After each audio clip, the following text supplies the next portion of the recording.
Hello ನಮಸ್ಕಾರ, ನಾನು Veena Jayashankara. Big boss ಮನೆಗೆ ಸಖತ್ ರೊಮ್ಯಾಂಟಿಕ್ ಆಗಿ ಎಂಟ್ರಿ ಕೊಟ್ಟು ಇಡೀ ಕರ್ನಾಟಕದ ಹುಡುಗಿರ ಕ್ರಶ್ ಆಗಿರುವಂಥ ಹ್ಯಾಂಡ್ಸಮ್ ಹುಡುಗ ನಮ್ಮ ಮೈಸೂರು ಹುಡುಗ ಸೂರಜ್ ಇವತ್ತು ನನ್ನ ಜೊತೆಲಿದ್ದಾರೆ.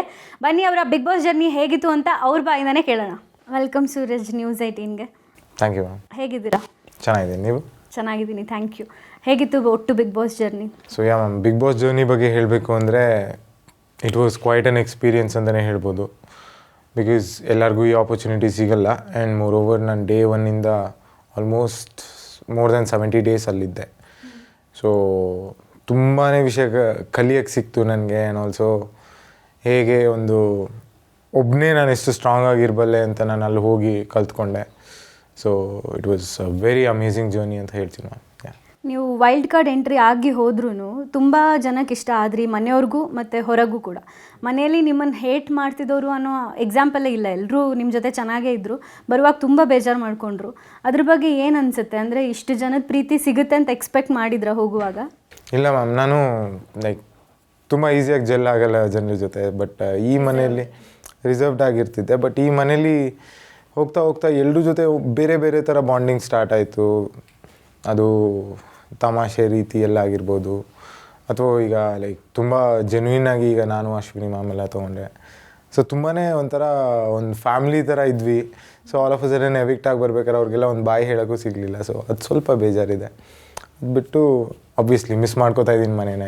ಈಗ ಎವಿಕ್ಟ್ ಆಗಿದ್ದು ನಿಮ್ಮದು ನಾರ್ಮಲ್ ಆಗಿರಲಿಲ್ಲ. ಎವಿಕ್ಷನ್ ಅಂದರೆ ತುಂಬ ಬೆಳಗ್ಗೆ ಎದ್ದಿದ ತಕ್ಷಣವೇ ಶಾಕು ನಿಮಗೆ. ಆಮೇಲೆ ಸುದೀಪ್ ಸರ್ನ ಮೀಟ್ ಮಾಡೋಕ್ಕೆ ಸಿಗಲ್ಲ. ಅದ್ರ ಬಗ್ಗೆ ಎಷ್ಟು ಬೇಜಾರಿದೆ? ಆ ಥರ ಹೊರಗೆ ಬಂದಿದ್ದು ಎಲ್ಲೋ ಒಂದು ಕಡೆ ಫೀಲಿಂಗ್ ಇತ್ತು, ಐ ಮೈಟ್ ಗೋ ಇವತ್ತು ಅಂತ ನನಗೆ ಅನ್ನಿಸ್ತಿತ್ತು ಆವತ್ತಿನ ದಿನ. ಹಿಂದಿನ ದಿನವೂ ತಮಾಷೆಗೆ ರಘು ಸರ್ಗೆಲ್ಲ ಹೇಳಿರ್ತೀನಿ, ಸರ್ ನಾಳೆ ಹೋದರೂ ಹೋಗ್ಬೋದು, ಇವತ್ತು ನೈಟ್ ಸ್ವಲ್ಪ ಅದು ನೀವು ಮಾಡ್ತಿರಲ್ಲ ರೆಸಿಪಿ ಅದನ್ನ ಮಾಡಿಕೊಡಿ ಅಂತೆಲ್ಲ.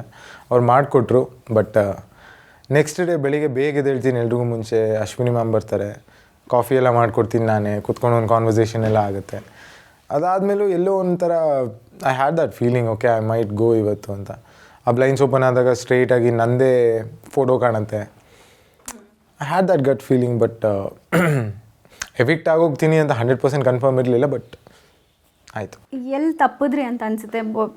ರಾಶಿಕಾ ಜೊತೆ ಸಿಕ್ಕಾಬಟ್ಟೆ ಕ್ಲೋಸ್ ಇದ್ರಿ ನೀವು.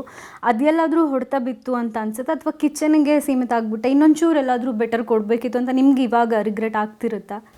ಇಲ್ಲ ಮ್ಯಾಮ್, ಕಿಚನ್ಗೆ ಸೀಮಿತ ಅದೇ ಅಂತ ನಾನು ಏನೂ ಹೇಳಲ್ಲ. ಬಿಕಾಸ್ ಅಲ್ಲಿ ಮನೆಯವ್ರಿಗೂ ಲೇಟರ್ ಆನ್ ಅರ್ಥ ಆಗ್ತದೆ. ಆ ಥರ ಸ್ಟೇಟ್ಮೆಂಟ್ಸ್ ಒಂದು 2-3 ಪಾಸ್ ಆಗುತ್ತೆ.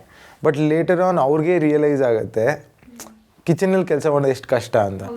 ಸ್ಟಾರ್ಟಿಂಗಲ್ಲಿ ಈಸಿಯಾಗಿ ಹೇಳಿಬಿಟ್ರು ಸುಮಾರು ಜನ. ಬಟ್ ಅದರಲ್ಲೇ ಉತ್ತಮ ಸಿಗುತ್ತೆ. ಸ್ಟಾರ್ಟಿಂಗ್ ಹೇಳಿದವರೇ ಉತ್ತಮನೂ ಕೊಡ್ತಾರೆ. ಬಟ್ ಅದಾದಮೇಲೆ ಆ್ಯಂಡ್ ಒನ್ ಮೋರ್ ರಾಶಿಕಾ ಅಂತ ಬಂತು. ಸ್ಟಾರ್ಟಿಂಗಲ್ಲಿ ಹೋದಾಗ ಒಂಚೂರು ಕಂಫರ್ಟಬಲ್ ಆಗಿ ನಾನಿದ್ದೆ, ಹೌದು. ಬಟ್ ಅದಾದಮೇಲೆ ನಮ್ಮ ಕರೆಕ್ಷನ್ಸ್ ಮಾಡ್ಕೊಳ್ಳೋಣ, ಒಪಿನಿಯನ್ ಚೇಂಜ್ ಆಗ್ಬೋದು ಮನೆ ಜನರದ್ದು ಅಂತ ಟ್ರೈ ಮಾಡ್ತಾ ಹೋದರು. ಎಲ್ಲ ಅವ್ರಿಗೆ ಆಲ್ರೆಡಿ ಒಂದು ಒಪಿನಿಯನ್ ಸೆಟ್ ಆಗಿಬಿಟ್ಟಿತ್ತು. ಓಕೆ, ಸ್ಟಾರ್ಟಿಂಗಿಂದನೂ ಇವ್ರ ಜೊತೆನೇ ಇದ್ದಾನೆ ಅಂತ. ಸೊ ಈಗ ಟ್ರೈ ಮಾಡೋಕ್ಕೆ ಹೋದರೂ ಅವ್ರ ಒಪಿನಿಯನ್ ಹೆಂಗಿರ್ತಿತ್ತು ಅಂದರೆ, ಯಾಕೆ ಏನಾಯ್ತಲ್ಲಿ, ಮಾತಾಡ್ತಿಲ್ವಾ ಅಲ್ಲಿ, ಅದಕ್ಕೆ ಇಲ್ಲಿಗೆ ಬಂದಿದೆಯಾ? ಸೊ ಆದರೆ ಆ ವೆಲ್ಕಮಿಂಗ್ ಫ್ಯಾಕ್ಟ್ರೇ ಇರ್ತಿರ್ಲಿಲ್ಲ ಮನೇಲಿ ಯಾರ ಹತ್ರನೂ. ಬಟ್ ಇಲ್ಲ, ಅದರಿಂದ ಏನಾದ್ರು ಎಫೆಕ್ಟ್ ಆಯಿತಾ ಅಂತ, ಅವ್ರದ್ದೇ ಆಟ ಬೇರೆ ಇತ್ತು, ನನ್ನದೇ ಆಟ ಬೇರೆ ಇತ್ತು. ಬಟ್ ಅದು ಹೆಂಗೆ ಕಾಣಿಸಿತ್ತು ಅಂತ ನಮಗಂತೂ ಒಳಗಡೆ ಕೂತ್ಕೊಂಡು ಗೊತ್ತಾಗಲ್ಲ. ಸೊ ಇವೆಂಚುಲಿ ನಾವು ಚೇಂಜ್ ಮಾಡ್ಕೊಳ್ಳೋಕೆ ತುಂಬ ಎಫರ್ಟ್ಸ್ ಹಾಕಿದ್ದೀವಿ. ಮತ್ತು ನಾವು ಜಾಸ್ತಿ ಅದ್ರ ಬಗ್ಗೆ ಹೇಳ್ತಿರ್ಲಿಲ್ಲ, ಮಾತಾಡ್ತಿರ್ಲಿಲ್ಲ. ಬಟ್ ನಮ್ಮ ಆ್ಯಕ್ಷನ್ಸ್ ಹೆಂಗಿರ್ತಿತ್ತು ಅಂದರೆ, ಓಕೆ ಇದು ಮಾಡಬಾರ್ದು, ಇಲ್ಲಿ ಕೂತ್ಕೊಂಡ್ರೆ ಓಕೆ ಏನಾರು ಹೇಳ್ತಾರೆ. ಬಿಕಾಸ್ ಹಂಗೆ ಕಾಣಿಸ್ಕೊತಾ ಇದ್ದೀವಿ ನಾವು ಇವ್ರಿಗೆ ಅಂದಾಗ ಕಾನ್ಷಿಯಸ್ ಆದ್ವಿ. ಅದು ಎವಿಡೆಂಟಾಗಿ ಪ್ರಾಬ್ಲಿ ಕಾಣಿಸ್ತಿತ್ತೇನೋ ಅದು. ನಾವು ಕಾನ್ಷಿಯಸ್ ಆದ್ವಿ ಹಿಂಗೆ ಕಾಣಿಸ್ಕೋಬಾರ್ದು ಅಂತ. We were working on it. But ಅದರಿಂದ ಏನೋ ಗೇಮ್ಗೆಲ್ಲ ಅಫೆಕ್ಟ್ ಆಗ್ತಿತ್ತು ಅಂತ ಕಾಣಿಸ್ತಿತ್ತು. ಹೌದು. ಓಕೆ, ನಿರ್ಭೀತ, ನಿಷ್ಪಕ್ಷಪಾತ, ವಿಶ್ವಾಸಾರ್ಹ ಸುದ್ದಿಗಳಿಗೆ ಮತ್ತೊಂದು ಹೆಸರಾಗಿರುವಂತ ನ್ಯೂಸ್ 18 ಕನ್ನಡ ಈಗ ಆಪ್ನಲ್ಲೂ ಲಭ್ಯವಿದೆ. ದಯವಿಟ್ಟು ಇಲ್ಲಿರುವ QR ಕೋಡ್ ಅನ್ನ ಸ್ಕ್ಯಾನ್ ಮಾಡಿಕೊಂಡು ಆಪ್ ಅನ್ನ ಡೌನ್ಲೋಡ್ ಮಾಡೋದಕ್ಕೆ ಮರಿಬೇಡಿ. ನಿಮ್ಮ ಬೆಂಬಲ ಹೀಗೆ ಸದಾ ನಮ್ಮೊಂದಿಗಿರಲಿ. ಧನ್ಯವಾದ.